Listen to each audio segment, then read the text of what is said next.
Hi everyone, আসসালামু আলাইকুম। সবাই নিশ্চয় অনেক ভালো আছেন। তো আজকে বৃষ্টি স্নাত একটা দিন, গত রাত থেকেই একাধারে বৃষ্টি নামছে। তো বৃষ্টি তো ভালোই লাগে, বাট এই বৃষ্টির ভিতরে এখন মেয়েকে নিয়ে স্কুলে যেতে হবে। আজ তার লাস্ট এক্সাম। তো আসার সময় সিঙ্গারা ভেজে নিয়ে এসেছি আমার প্রিয় ভাবিদের জন্য, যেহেতু লাস্ট পরীক্ষা। আর বাইরে প্রচুর বৃষ্টি হচ্ছে, একটা ওয়েদার ডিমান্ড খাবার বলা যায়। তো খুব পছন্দ করেছে ভাবিরা, সবাই খুব মজা করে খেয়েছি। তো খুব ভালো একটা সময় কাটিয়েছি সবাই মিলে। তো সবার সাথে সচরাচর খুব একটা দেখা হয় না আমার, কারণ আমি তো এমনিতেই খুব কম যাই।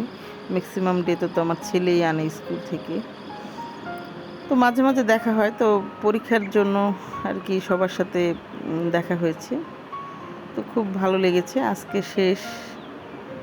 তো যাই হোক, এখন হচ্ছে বাসায় চলে এসেছি।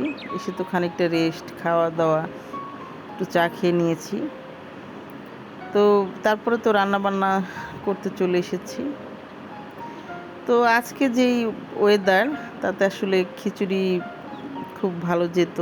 তো খিচুড়ি তো আসলে আজকে রান্না করিনি, কারণ গত দিন আব্বা আম্মা এসেছিলো, তো পোলাও রান্না করেছিলাম, সেটাই রয়ে গিয়েছে।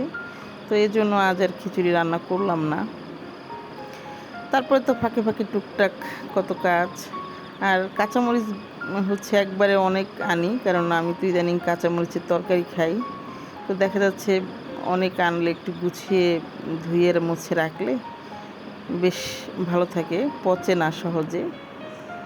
তো এই ছিল আমাদের দুপুরের খাবার আর কি। তো বৃষ্টি যেহেতু হচ্ছে, তো আমি আর কি তড়িঘড়ি করছিলাম তাড়াতাড়ি খেয়ে ঘুমাবো। ঘুমাতে আমার ভীষণ ভালো লাগে ইদানিং, কেন জানি। তো এই ছিল আর কি blog. Thank you so much, সবাই ভালো থাকুন। Please like, comment and follow.